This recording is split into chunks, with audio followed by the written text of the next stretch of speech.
ధన్యవాదాలు అధ్యక్ష. ఈరోజు బడ్జెట్ మీద ప్రసంగించడానికి నాకు అవకాశం ఇచ్చినటువంటి మీకు ధన్యవాదాలు తెలియజేస్తున్నాను అధ్యక్ష.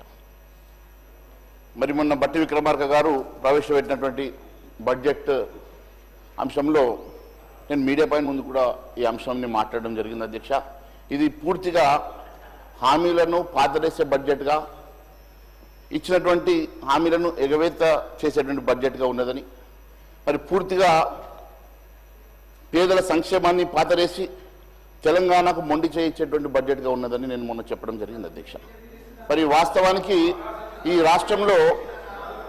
రాష్ట్రంలో తెలంగాణ రాకముందు ఉమ్మడి ఆంధ్రప్రదేశ్లో ఏ రకంగా పరిస్థితి ఉండనో ఒకసారి మీకు తెలుసు అధ్యక్ష. ఎందుకంటే మీరు కూడా 2009లో నాతో పాటు మీరు ఎమ్మెల్యేగా మంత్రిగా పనిచేశారు అధ్యక్ష, మీకు తెలుసు అధ్యక్ష.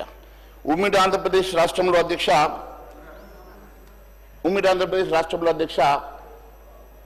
జిఎస్డిపి కేవలం 5 లక్షల కోట్లు మాత్రమే ఉంది అధ్యక్ష. కానీ అప్పటి ప్రభుత్వం కేవలం పొదుపుగా 19% మాత్రమే వారు దాని అప్పు తీసుకొచ్చేసి రాష్ట్రంలో ఎన్నో సంక్షేమ కార్యక్రమం నడిపించినటువంటి అంశాలు మీకు తెలుసు అధ్యక్ష. కానీ తెలంగాణ రాష్ట్రం కోసం ఒకవైపు ఉద్యమం వస్తే, తెలంగాణ రాష్ట్రం వస్తే బంగారు తెలంగాణ వస్తుంది, బతుకులు బాగుపడతాయని చెప్పేసి ఎంతో ఆశగా తెలంగాణ రాష్ట్రం కోసం ఉద్యమంలో అనేక మంది అన్ని వర్గాల ప్రజలు తెలంగాణ ఉద్యమంలో పాల్గొని తెలంగాణ రాష్ట్రం సాధిస్తే అధ్యక్ష, ఈరోజు తెలంగాణ రాష్ట్రం అంతా అప్పుల కుప్పగా మారి తెలంగాణ రాష్ట్రం దేనికోసం వచ్చిందంటే కేవలం అప్పుల కుప్పగా మార్చుకోవడానికి తెలంగాణ రాష్ట్రం వచ్చినట్టుగా చాలా స్పష్టమవుతుంది అధ్యక్ష. ఈరోజు గత 10 సంవత్సరాల పాలకుల తప్పిదమా, లేదా గత 10 సంవత్సరాలు గత ప్రభుత్వం చేసిన తప్పిదమా, ఈ రాష్ట్రం పూర్తిగా లక్షల కోట్ల అప్పు చేసేసి ఈరోజు జిఎస్డిపి దాదాపు 16 లక్షల కోట్ల రూపాయలు జిఎస్డిపి పెరిగినప్పటికీ వారు పెరిగినటువంటి జిఎస్డిపి మీద దాదాపు 50% అప్పు తీసుకొచ్చేటువంటి దుస్థితి ఈ రాష్ట్రంకి వచ్చిందంటే మరి ఈ రాష్ట్రం ఏ దిశలో పయనించి ఈ రాష్ట్రం ఏ రకంగా మరి పూర్తిగా ఆర్థికంగా సంక్షోభంలో కూరుకుపోయిందో అర్థమవుతా ఉంది అధ్యక్ష. మరి గొప్పలకు పోయి గత ప్రభుత్వం ఎన్నో తప్పిదాలు చేసి ఉండొచ్చు, గొప్పలకు పోయేసి ఎన్నో తప్పుడు కార్యక్రమాల్ని ప్రవేశపెట్టిండొచ్చు. కాళేశ్వరం లాంటి, మిషన్ భగీరథ లాంటి, మిషన్ కాకతీయ లాంటి, ఈరోజు ఒక బడిగుండై ఇవన్నీ కూడా ఈ రాష్ట్రంలో వైట్ ఎలిఫెంట్స్ అయ్యేటువంటి మరి ప్రోగ్రామ్స్ టేకప్ చేసి లక్షల కోట్లు దాని మీద వృధాగా ఖర్చు ఉండొచ్చు అధ్యక్ష. కానీ ఏదేమైనా వారు చేసినటువంటి లక్షల కోట్ల అప్పు వల్ల ఈ రాష్ట్రం పూర్తిగా అప్పుల పాలైనప్పటికీ ఇది తెలిసి రేవంత్ రెడ్డి గారు కూడా ఇంకా నేనేదో చేస్తాను, ఈ రాష్ట్రాన్ని పూర్తిగా నేను మరి ఒక తోలో పెడతానని చెప్పేసి వారు ఎన్నో మరి ఎన్నికల ముందు ఇచ్చినటువంటి హామీలు ఒకసారి గుర్తు చేసుకుంటే అధ్యక్ష, ఆ రోజు ఎంతో మంది అడిగింది అధ్యక్ష, నిపుణులు అడిగినారు, మరి నీకు రాష్ట్ర పరిస్థితి తెలిసినప్పటికీ కూడా నువ్వు ఇన్ని హామీలు ఎట్లా ఇస్తావు, 6 గ్యారెంటీలు ఎట్లా ఇస్తావు, ఈ రకంగా 420 హామీలు ఏ రకంగా ఇస్తావని చెప్పి అడిగితే గత ప్రభుత్వ పాలకులు చేసినటువంటి అనేకమైనటువంటి అవినీతుల్లో లక్షల కోట్ల రూపాయల కుంభకోణాలు ఉన్నాయి, అవన్నీ కక్కించి వాటితోటే తెలంగాణ రాష్ట్రంలో 6 గ్యారెంటీలని అమలు చేస్తామని చెప్పిన ముఖ్యమంత్రి గారు ఈ రోజు మరి ఎక్కడ కూడా ప్రస్తావన చేయడం లేదు అధ్యక్ష. 14 నెలలైనా మరి ఏ ఒక్కరి మీద కేసు పెట్టలేదు, ఏ ఒక్క విచారణ పూర్తిగా లేదు, ఏ ఒక్క రూపాయి కూడా రికవరీ చేయని పరిస్థితిలో ఉందంటే మరి వారు చేసింది మరి అబద్ధపు మరి హామీలా ఒకసారి తెలియజేయాల్సిన అవసరం ఉన్నదని నేను తెలియజేస్తా ఉన్నాను అధ్యక్ష. మరి వాస్తవంగా కుంభకోణాలు జరిగినాయా, వాస్తవంగానే మరి అవన్నీ కూడా మీరు చెప్పినటువంటి ఆరోపణలన్నీ కూడా వాస్తవాలా, ఒకవేళ వాస్తవాలు అయితే దేనికోసం అని చెప్పి దాని మీద ఎంక్వైరీ జరుగుతలేవు, దేనికోసం అని చెప్పి వాటి మీద సిబిఐకి మీరు ఎంక్వైరీ కోసం ఎందుకు ఇవ్వడం లేదు, అవన్నీ ఎప్పటికి రికవరీ చేస్తారు, ఎప్పటి లోపల ఈ రాష్ట్రంలో మీరు చెప్పినట్టుగా లక్షల కోట్ల రూపాయలు రికవరీ చేసి మీరు ఎప్పటి లోపల ఈ రాష్ట్రంలో మీరు ఇచ్చిన హామీ నెరవేరుస్తారని అడుగుతా ఉన్నాను అధ్యక్ష. మంత్రి గారి ప్రసంగం మొదటి పేరాలోనే వాస్తవ విరుద్ధంగా ఉంది అధ్యక్ష. ప్రజా ప్రయోజనాలంటే పథకాల ఎత్తివేతనే నా అధ్యక్ష అని అడుగుతా ఉన్నాం అధ్యక్ష. ఎందుకంటే ఉప ముఖ్యమంత్రి గారి బడ్జెట్ లో మొదటి పేరాలోనే మరి డొల్లగా అందులో విషయం తక్కువ ఊకదుంపుడు ఎక్కువగా ఉన్నది అధ్యక్ష. ఎందుకంటే మొదటి పేరాలో వారు చెప్పినటువంటి అంశం లోపల ప్రజా ప్రయోజనాలే ధ్యేయంగా అని చెప్పారు అధ్యక్ష. అంటే ప్రజా ప్రయోజనాలు ధ్యేయం అంటే హామీలు నెరవేయడమే, హామీల కోసం నిధులు కేటాయించకపోవడమే వారు చెప్పినటువంటి ధ్యేయం అని చెప్పేసి మరి అనుమానాలు వస్తూ ఉన్నాయి అధ్యక్ష. కాంగ్రెస్ అభయాస్తం 6 గ్యారెంటీల కార్డులు పథకాలకు నిధులు కేటాయింపు లేవి, మహాలక్ష్మి మహిళలకు నెలకు 2,000 సాయం కానీ రైతు భరోసాలని 3 హామీలకు సరిపోని నిధులు లేవు. ఇందిరమ్మ ఇళ్లకు ఇప్పటి వరకు ఇవ్వలేదు. ఇప్పుడు కేటాయించిన నిధులు సరిపోవు. యువ వికాసం విద్యార్థులకు 5 లక్షల విద్యా భరోసా కార్డులు నిధులు లేవు. చేయూత పెన్షన్ పెంపుకు నిధులు లేవు. ఈ గ్యారంటీ కార్డుల హామీలు కాకుండా ఇంకా నిరుద్యోగ భృతి, 10 పంటలకు బోనస్, అంబేద్కర్ అభయహస్తం వంటి పథకాలు వరుసలో రెండో బడ్జెట్ లో కూడా నిధులు కేటాయించకపోవడం, ఇదంతా చూస్తుంటే ఇది మోసపూరిత బడ్జెట్. మరి ప్రజల్ని మోసం చేయడం కాదని చెప్పి మేము ప్రశ్నిస్తున్నాం అధ్యక్ష. ప్రభుత్వ పథకాలకు మంగళం పాడాలనుకుంటా ఉన్నారు. ఎందుకంటే మంగళవారం ఎప్పుడు వస్తానో ఎదురు చూసేటువంటి భట్టి గారు ఎప్పుడు మంగళవారం వస్తే ఆ రోజు మరి బాండ్లను అమ్ముకోవడానికి చేసేటువంటి మరి ఆలోచన ఇచ్చినటువంటి పథకాల విషయంలో ఎందుకు వారు ఆలోచన చేయడం లేదని చెప్పి మాత్రం మేము ప్రశ్నిస్తున్నాం అధ్యక్ష. మరి అదే రెండో అంశంలో అధ్యక్ష, పారదర్శకత, జవాబుదారీతనం అంటే అప్పుల వివరాలు వెల్లడించకపోవడమేనా అధ్యక్ష? ఇదేనా మీ జవాబుదారీతనం అంటే? మీరు చాలా స్పష్టంగా మీరు ఇచ్చినటువంటి బడ్జెట్లో చెప్పారు మా ప్రభుత్వం జవాబుదారీతనం అని. బడ్జెట్ ప్రసంగంలో మొదటి పేరాలో 2 పదమే పారదర్శకత, జవాబుదారీతనం అని చెప్పారు. అంటే అప్పులు ఎంత మేరకు చేశారో, వేటి కోసం చేశారో, బడ్జెట్ అప్పులు ఎన్ని, బడ్జెటేతర అప్పులు ఎన్ని, మరి కార్పొరేషన్ ద్వారా ఎన్ని వడ్డీలు తెచ్చారు, ఎన్ని అప్పులు తెచ్చారు, ఎంత వడ్డీకి తెచ్చారన్న అంశాలు ఎక్కడ మీరు చెప్పకపోవడం చాలా బాధాకరంగా ఉంది అధ్యక్ష. అంతేకాదు అధ్యక్ష, జవాబుదారీతనం అంటే నిధులు ఏ రకంగా సమకూరుస్తారు? ప్రభుత్వం భూముల్ని, యూనివర్సిటీ భూముల్ని అమ్మడం ద్వారా, ప్రజలచే లిక్కర్ని మరింత తాగించడం ద్వారా, లేకుంటే లిక్కర్, పెట్రోల్, డీజిల్ అమ్మకాలపై సేల్స్ ట్యాక్స్ పెంచడం ద్వారా ఏ రకంగా నిధులు సమకూరుస్తారో ప్రజానీకానికి చెప్పాల్సిన అవసరం ఉందని చెప్పి తెలియజేస్తా ఉన్నా అధ్యక్ష.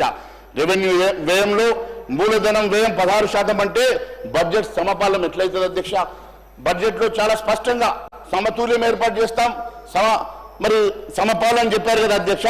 ఈ రోజు రెవెన్యూ వ్యయంలో 2,26,982 కోట్లు చూపిస్తా ఉన్నారు. మూలధన వ్యయం అంటే క్యాపిటల్ ఎక్స్పెండిచర్ అధ్యక్ష 36,504 కోట్లు చూపిస్తా ఉన్నారు. అంటే కనీసం మొత్తం బడ్జెట్ లో 12% అయితే మూలధనం మీరు చెప్పినటువంటి రెవెన్యూ ఎక్స్పెండిచర్ లో ఇది 16%. మరి 16% కూడా మీరు కేటాయించకుండా సమతుల్యం అంటా ఉన్నారు. ఏ రకంగా సమతుల్యం అవుతుందో మీరు ప్రజానీకానికి చెప్పాల్సిన అవసరం ఉంది అధ్యక్ష. ఈ సభకు కూడా చెప్పాల్సిన అవసరం ఉంది అధ్యక్ష. అరకొర ప్రణాళిక వ్యయాన్ని కేటాయింపులు చేసి సంక్షేమంలో సమతుల్యం అని చెప్పి, సమానంగా అభివృద్ధి అని చెప్పి మీరు తప్పుడు మరి రకంగా ఈరోజు పేర్కొనడం చాలా బాధాకరంగా ఉంది అధ్యక్ష.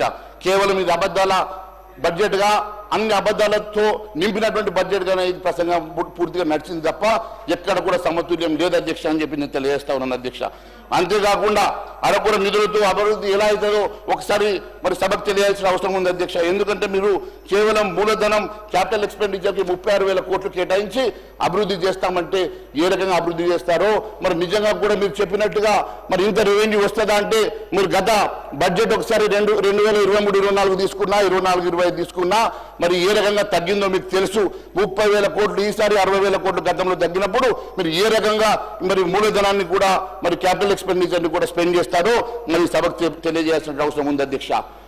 ఏ రాష్ట్రంలో అయినా అభివృద్ధి, సంక్షేమం సమపాలనలు ఉంటేనే సమగ్ర ప్రగతి సాధ్యమవుతుంది అధ్యక్ష. అందుకే బ్యాలెన్స్ బడ్జెట్ అంటే రెవెన్యూ వ్యయం, మూలధన వ్యయం సమానంగా ఉండాలి. కానీ ఇక్కడ సమానత్వం లేకుండా 16% మాత్రమే మీరు క్యాపిటల్ ఎక్స్పెండిచర్ పెట్టి ఈ రకంగా మీరు మోసం చేయడం కాదని చెప్పి నేను తెలియజేస్తా ఉన్నాను అధ్యక్ష. ఈ రకంగా ఎట్లా ఉందంటే, గత బీఆర్ఎస్ పాలనలో రాష్ట్రం అధోగతి పాలైంది కాబట్టి మేము కూడా అదే బాటలో నడుస్తాం, రాజుగారి గుర్రం రాను రాను గాడిదైంది అన్నట్టుగా ఉన్నది అధ్యక్ష మీ పరిస్థితి. ఇంకా సంక్షోభంలో తీసుకెళ్లే ప్రయత్నం చేస్తా ఉన్నారు. గతంలో ఉన్నటువంటి అప్పులను ఇంకా అప్పుల కుప్పగా మార్చి సంక్షోభం దిశగా ఈ రాష్ట్రాన్ని తీసుకెళ్లే దిశగా మీరు వెళ్తా ఉన్నారు. ఎందుకంటే మీరు గత 15 నెలల్లో మీరు తీసుకొచ్చినటువంటి అప్పులు మన ముఖ్యమంత్రి గారే చెప్పారు 1,58,000 కోట్లని. మరి మొన్న మంగళవారం రోజు మళ్ళీ 5,000 కోట్లు తెచ్చినట్టుగా మరి మాకు సమాచారం ఉన్నది. అంటే 1,63,000 కోట్ల అప్పు తీసుకొచ్చారంటే మరి ఏ రకంగా మీరు ఈ రాష్ట్రాన్ని ముందుకు తీసుకెళ్తా ఉన్నారో, ఏ రకంగా ఈ రాష్ట్రాన్ని మరి రాను రాను బీఆర్ఎస్ బాటలో నడుపుతా ఉన్నారో చాలా మరి స్పష్టంగా తెలియపరుస్తా ఉన్నది అధ్యక్ష. రాష్ట్రంలో అంతే కదా అధ్యక్ష, అన్నిటికన్నా మొన్నటికి మొన్న కేటాయింపులు మూలధనం వ్యయం అధ్యక్ష ఇట్ ఈస్ ఆల్ టైమ్ లో ఈజ్ 11.5%. 24-25 మొత్తం బడ్జెట్లో మూలధన వ్యయం కేటాయింపులు కేవలం 11.5%. అంటే మీరు క్యాపిటల్ ఎక్స్పెండిచర్ తగ్గించుకుంటూ మీరు రెవెన్యూ ఎక్స్పెండిచర్ పెంచుకుంటూ పోవడం అనేది ఇది ఏ రకంగా సమతుల్యం అవుతుందో తెలియాల్సిన అవసరం ఉంది అధ్యక్ష. అభివృద్ధి, సంక్షేమం, సుపరిపాలన అంటూ సూక్తి ముక్తి వాళ్ళు చేసినారు కదా, ఎన్నో రకంగా చెప్పుకోగలిగినారు కదా. అసలు మీ సూక్తి ముక్తావళి చూస్తూ ఉంటే ఇది అభివృద్ధి సంక్షేమం కాదు, కేవలం కమిషన్ల ప్రభుత్వంగా ముందుకు నడుస్తూ ఉంది అధ్యక్ష. ఇది చాలా బాధాకరంగా ఉంది అధ్యక్ష. బడ్జెట్ ప్రసంగంలో మొదటి పేరాలోనే సుపరిపాలన రథ పరుగులు పెడుతోందని చెప్పేసి ఆ తర్వాత 5వ పేరా వరకు అంతా సాంప్రదాయాన్ని సుప్పిని శుద్ధ పూసిన అన్నట్టుగా సూక్తి ముక్తావళి వెల్లడించారు కదా అధ్యక్ష. ఎక్కడ ఇవన్నీ కూడా మీరు చెప్పినట్టుగా వాస్తవాలు ఉన్నాయో మరి ప్రజానికానికి తెలియాల్సిన అవసరం ఉంది అధ్యక్ష. మరి ప్రజా దర్బార్ ఎక్కడున్నది?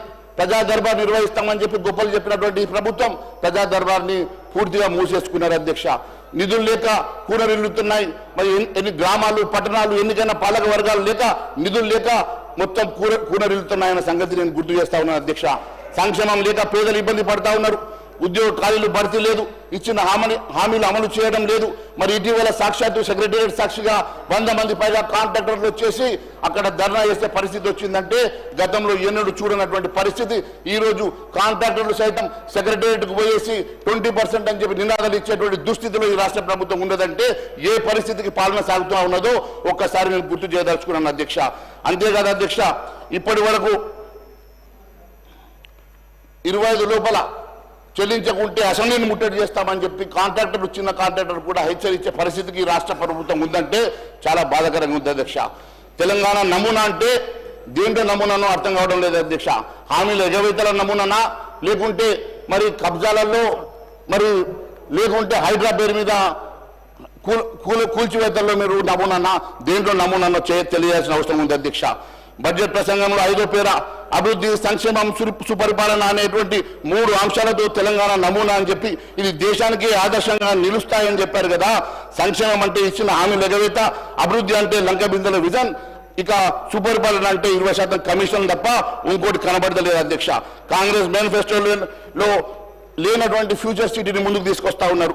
ఫ్యూచర్ సిటీ మూసి బుస్తాబు లాంటి రద్దన ఫార్మసీ ఉన్న చోట మరో ఫార్మసీ క్లస్టర్ని రూపొందించి మరి ఈ రకంగా అసలు అభివృద్ధి కంటే పాలకులు కేవలం మేనిఫెస్టోలో అయినటువంటి అంశాలను లేవనెత్తి లంక బిందెల కోసం మరి వెతుకులాడుతున్నట్టుగానే ఉన్నది తప్ప ఇది ఎక్కడ కూడా మీ ఇచ్చినటువంటి మేనిఫెస్టో హామీల అంశంలో ఎక్కడ కూడా మీ మోడల్ కనబడతలేదు అధ్యక్ష.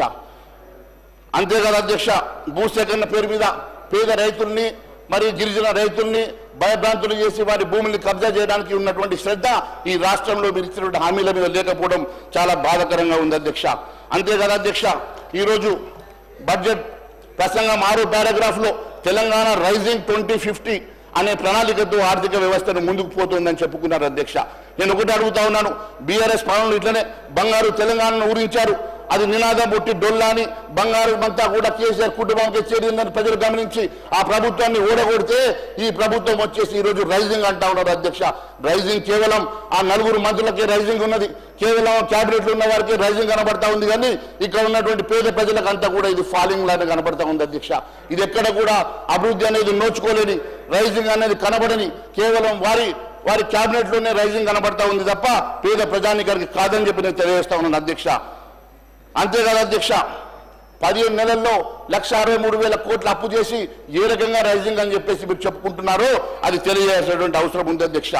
ఏ రకంగా మంగళవారం వస్తే ఎక్కడ ఆర్బీఐ ద్వారా బాండ్ల రూపంలో ప్రభుత్వం 5,000 కోట్ల అప్పు చేయాలన్న ఆలోచన తప్ప వీళ్ళు కేవలం ఎప్పుడు మంగళవారం వస్తుందని మంగళవారం కోసం వేచి చూడేసేటువంటి ప్రభుత్వం ఏ రకంగా రైజింగ్ అవుతుందో ఒక్కసారి తెలియజేయాల్సిన అవసరం ఉందని చెప్పి తెలియజేస్తా ఉన్నాం అధ్యక్ష. అంతేకాదు అధ్యక్ష, ఈరోజు కాంగ్రెస్ సర్కార్ రోజుకి 1,715 కోట్ల అప్పు చేస్తుంది అధ్యక్ష. తలసరి అప్పు 2,27 లక్షల రూపాయలు అధ్యక్ష.